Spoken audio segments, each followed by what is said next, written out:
ఈరోజు పరిస్థితి చూస్తే పురుషుడు పెళ్లి చేసుకోవటం, స్త్రీ పెళ్లి చేసుకోవటం, ఇద్దరు స్త్రీలు కలిసి బ్రతకటం అనేది సహజమైపోతున్న దినాల్లో మనం వచ్చాం. ఇద్దరు పురుషులు పెళ్లి చేసుకోవటం అనేది సహజం అనే పరిస్థితుల్లోనికి ఈరోజు సమాజం వచ్చింది, ప్రపంచం వస్తుంది. పాపం విచ్చలవిడి విశృంఖలత్వం చేస్తుంది. మా స్వేచ్ఛను హరించొద్దు, మా మనసుకు తోచినట్టు మేము ఉంటాం, మమ్మల్ని అడ్డగించడానికి మీరెవరో, మా ఇష్టాలు మాయి, మా ఆనందాలు మాయి, మా హాబీస్ మాయి, మీరెవరో కాదంటానికి, అడ్డగించడానికి అని ఈరోజు సమాజం ప్రశ్నిస్తోంది. సమాజంలో విచ్చలవిడి జీవితంలో ఉన్నటువంటి వారు పాయింట్అవుట్ చేస్తున్నారు, ఇది క్రమం కాదు, ఇది ప్రకృతి విరుద్ధమైనటువంటి దుశ్చర్య, ఇది క్రమం కాదు, ఇది నాశనపాత్రమైన నేరం, ఇది సమాజానికే నాశనకరం, వద్దు అని చెప్పేదానికి ఎవరికి దమ్ము లేదు. ఇంకా కొత్త చట్టాలు వచ్చినాయి.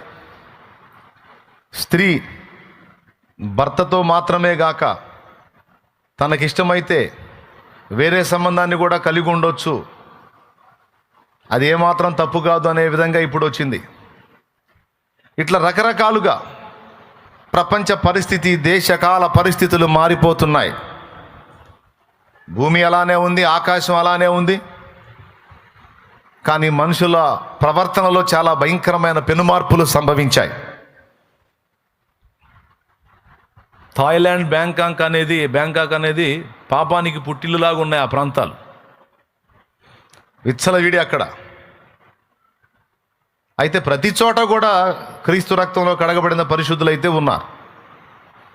ప్రపంచవ్యాప్తంగా అన్ని ప్రాంతాలలో దేవుని సంబంధులు ఉన్నారు, దయ్యపు సంబంధులు ఉన్నారు. బాగా వినండి, ఇవన్నీ రాను రాను రాను రాను ఎక్కువ అవుతాయి.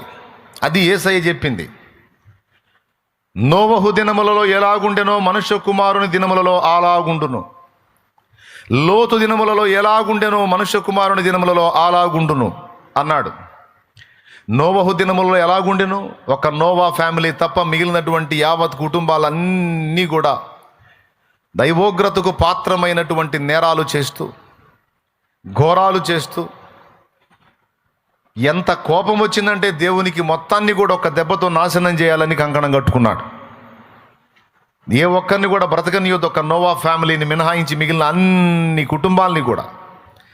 ఆఖరికి నోవా కుటుంబ సభ్యులు అంటే నోవాకు పుట్టిన సంతానం మినహాయించి నోవా తోడబుట్టినోళ్ళు, అత్తమామలు కావచ్చు, బావబామర్దులు కావచ్చు, నోవా భార్య కుటుంబీకులు, నోవా కోడళ్ళ కుటుంబీకులు మొత్తం పోయారు.